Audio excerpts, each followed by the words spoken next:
സർക്കാരിനെ അനുകൂലിച്ച നിലപാട് സ്വീകരിച്ച NSSനോട് അനുനയ നീക്കവുമായി Congress. NSS general secretary Sukumaran Nair PJ Kurian സന്ദർശിച്ചു. ഇന്നലെയാണ് കൂടിക്കാഴ്ച നടന്നത്. കൊടിക്കുന്നിൽ സുരേഷും കഴിഞ്ഞ ദിവസം സുകുമാരൻ നായരെ നേരിട്ടെത്തി കണ്ടിരുന്നു. കൂടുതൽ വിവരങ്ങളുമായി ജോസി ബാബു കോട്ടയത്ത് നിന്ന്. ജോസി, കോൺഗ്രസ് ഇക്കാര്യത്തിൽ എന്ത് പുതിയ ശ്രമങ്ങളാണ് നടത്തുന്നത്? നിഷാദ്, തീർച്ചയായും NSSന്റെ ഇടത് അനുകൂല നിലപാട് വലിയ രീതിയിൽ കോൺഗ്രസിന് പ്രതിരോധത്തിലാക്കിയിരുന്നു. പക്ഷേ ധൃതിപ്പെട്ട് കോൺഗ്രസ് നേതാക്കൾ ആരും സുകുമാരൻ നായരെ കാണില്ല എന്നതായിരുന്നു കോൺഗ്രസിന്റെ ഒരു പൊതു തീരുമാനം. അതിനിടെയാണ് ഇന്നലെ PJ Kurian NSS general secretary Sukumaran നായരെ പെരുന്നയിലെത്തി കണ്ടത്. നമുക്കറിയാം, PJ കുര്യനും സുകുമാരൻ നായരും തമ്മിൽ ദീർഘകാലമായ സൗഹൃദം ഉള്ളതാണ്. ഇത്തരത്തിലുള്ള സ്വകാര്യ സന്ദർശനം എന്ന നിലയിലാണ് പോയതെങ്കിലും അതിന് ഒട്ടേറെ രാഷ്ട്രീയ മാനങ്ങളുമുണ്ട്. പ്രത്യേകിച്ച് കോൺഗ്രസുമായി വലിയ അകൽച്ച അല്ലെങ്കിൽ കോൺഗ്രസിനെ പരസ്യമായി വിമർശിച്ചൊരു പശ്ചാത്തലത്തിൽ കൂടിയാണ് മുതിർന്ന കോൺഗ്രസ് നേതാവായ PJ Kurian NSS general secretary Sukumaran നായരെ കണ്ടത്. അരമണിക്കൂറോളം നേരം കൂടിക്കാഴ്ച ഇന്നലെ ഉണ്ടായി.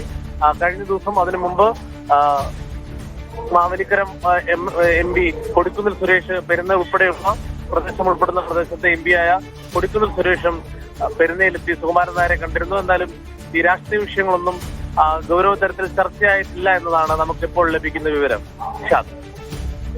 ശരി, ഇതിനകത്ത് ഈ കോൺഗ്രസ് കോൺഗ്രസും NSSും തമ്മിൽ അങ്ങനെ വലിയ അകലമുള്ളതായി നമ്മൾ കാണുന്നില്ല. പക്ഷെ പൊടുന്നനെ ഒരു നിലപാട് മാറ്റം പ്രഖ്യാപിക്കുക ആയിരുന്നു NSS ജനറൽ സെക്രട്ടറി ചെയ്തത്. അത് കോൺഗ്രസുമായി എന്തെങ്കിലും ഇഷ്യൂ ഉള്ളതിന്റെ അടിസ്ഥാനത്തിലാണോ? അങ്ങനെ സെറ്റിൽ ചെയ്യേണ്ട ഒരു പ്രത്യേക ഇഷ്യൂ ഈ രണ്ട് സംഘടനകൾക്കുമിടയിൽ ഉണ്ടോ?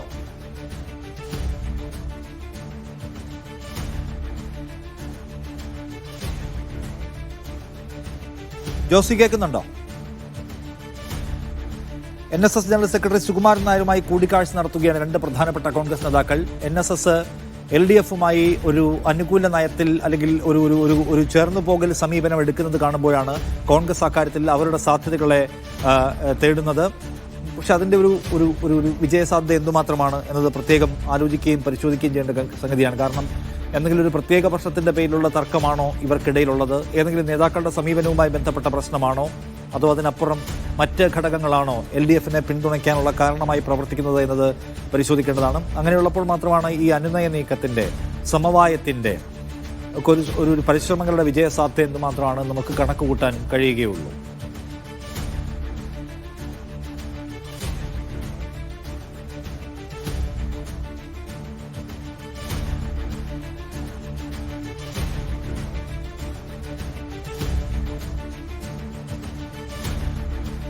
സമദൂരത്തിലെ ശരിദൂരം എന്ന നിലപാട് പ്രഖ്യാപിച്ച് LDFനൊപ്പം നിൽക്കാൻ തീരുമാനിച്ചിരിക്കുന്ന NSS നേതൃത്വത്തോട് അനുനയത്തിന്റെ സാധ്യതകളെ തേടുകയാണ്. ജോസി, ഞാൻ ചോദിച്ചത്, അതായത് NSSും കോൺഗ്രസും തമ്മിൽ ഒരു അകലം രൂപപ്പെട്ടു എന്ന് വിചാരിക്കുക. ആ അകലത്തിന് എന്തെങ്കിലും പ്രത്യേകമായ കാരണങ്ങളുണ്ടോ? എന്തെങ്കിലും ഒരു കാരണത്തിന്റെ പേരിൽ കോൺഗ്രസുമായി തെറ്റിപ്പോയതാണോ?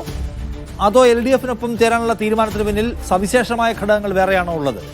എന്ത് ഇഷ്യൂ പരിഹരിക്കാനായിരിക്കും ഇപ്പോൾ ഇവർ കൂടിക്കാഴ്ച നടത്തുമ്പോൾ ഏത് പോയിന്റിലെ പ്രശ്നം സോൾവ് ചെയ്യാനായിരിക്കും കോൺഗ്രസ് ശ്രമിക്കുന്നുണ്ടാവുക? അങ്ങനെ ഒരു പ്രശ്നം വിസിബിൾ ആയിട്ടുണ്ടോ?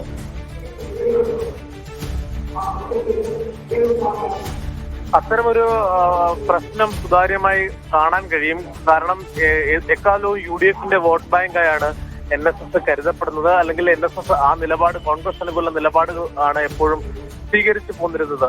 ഇതിന് പിന്നാലെ ആഗോള അയ്യപ്പ ദർശനവുമായി ബന്ധപ്പെട്ടുകൊണ്ടാണ് സർക്കാരിനോട് കൂടുതൽ NSS നേതൃത്വം അടുക്കുകയും സർക്കാരിനെയും ഇടതുമുന്നണിയെയും പ്രശംസിച്ച് NSS ജനറൽ സെക്രട്ടറി നിലപാട് വ്യക്തമാക്കുകയും ചെയ്തത്. വിശ്വാസ സംരക്ഷണ വിഷയത്തിൽ സർക്കാർ നയം മാറ്റി, ഇടതുപക്ഷം നയം മാറ്റി എന്നതാണ് സുകുമാരൻ നായർ പിന്നീട് നടത്തിയ പ്രതികരണങ്ങളിൽ വ്യക്തമാക്കുകയും ചെയ്തത്.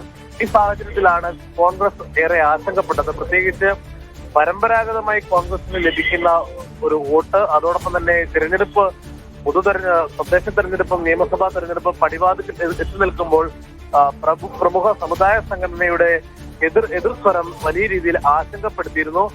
അപ്പോഴും കോൺഗ്രസ് നേതൃത്വം ചോദിക്കുന്നത് പ്രധാനമായും സംസ്ഥാനത്തോ അല്ലെങ്കിൽ കേന്ദ്രത്തിലോ ഭരണമില്ലാത്ത ഒരു പാർട്ടിയെ എന്തുകൊണ്ട് ഇങ്ങനെ പരസ്യമായി ഇപ്പോൾ അനാവശ്യമായ ഒരു സാഹചര്യത്തിൽ NSS നേതൃത്വം തള്ളുന്നു എന്നുള്ളതായിരുന്നു കോൺഗ്രസ് നേതാക്കളുടെ പ്രധാനപ്പെട്ട ആശങ്കയും അത് അവർ പങ്കുവെക്കുകയും ചെയ്തിരുന്നത്. എന്തായാലും ആദ്യഘട്ടത്തിൽ NSS ജനറൽ സെക്രട്ടറി ആക്രമിക്കുവാനോ NSSന്റെ പ്രതികരണങ്ങളെ പ്രതിരോധിക്കുവാനോ തയ്യാറാകേണ്ട എന്നതായിരുന്നു കോൺഗ്രസിന്റെ പൊതു നിലപാട്. ആകെ അഭിപ്രായം പറഞ്ഞത് കെ മുരളീധരനും അതോടൊപ്പം തന്നെ തിരുവഞ്ചൂർ രാധാകൃഷ്ണനും മാത്രമായിരുന്നു. അവർ അത് വളരെ മയപ്പെടുത്തിയാണ് പറയുകയും ചെയ്തത്. NSSന്റെ നിലപാടിനൊപ്പമാണ് എക്കാലവും കോൺഗ്രസ് എന്നാണ് ഇരു നേതാക്കളും പ്രതികരണം നടത്തുകയും ചെയ്തത്. എന്തായാലും സാമുദായിക വിഷയമായതിനാൽ സമുദായ സംഘടനകളുടെ നിലപാടുകളിൽ പ്രതികരണം നടത്തുന്നില്ല എന്നതായിരുന്നു പ്രതിപക്ഷ നേതാവിന്റെ അടക്കമുള്ള പ്രതികരണങ്ങൾ. പക്ഷേ ഈ ഒരു ഘട്ടത്തിലാണ് PJ കുര്യൻ എന്ന മുതിർന്ന നേതാവും NSS ജനറൽ സെക്രട്ടറി ഇന്നലെ എത്തി കണ്ടത്. അരമണിക്കൂറോളം നേരം ആ കൂടിക്കാഴ്ച നീണ്ടു നിന്നു. എന്തായാലും രാഷ്ട്രീയ വിഷയങ്ങൾ ചർച്ചയായിട്ടില്ല എന്ന് പറയപ്പെടുമ്പോഴും ഇപ്പോഴുള്ള നിലവിലെ രാഷ്ട്രീയ സാഹചര്യം, പ്രത്യേകിച്ച് കോൺഗ്രസുമായി NSS നേതൃത്വം സ്വീകരിച്ചിരിക്കുന്ന ഈ അകൽച്ച പരിഹരിക്കാനും അതിനിടയിൽ ഒരു അനുരഞ്ജനത്തിന്റെ നീക്കത്തിനും വേണ്ടി തന്നെയാണ് നേതാക്കൾ അവിടെ എത്തിയതെന്നാണ് നമുക്ക് മനസ്സിലാക്കാൻ കഴിയുന്നത്. PJ കുര്യനും അതിനു മുമ്പ് കൊടിക്കുന്നിൽ സുരേഷ് MP-യും സുകുമാരൻ നായരെ നേരിട്ടെത്തി കണ്ടിരുന്നു. അന്ന് കഴിഞ്ഞ ദിവസം പരിഹരിക്കാനുള്ള ശ്രമമാണ് ഇപ്പോൾ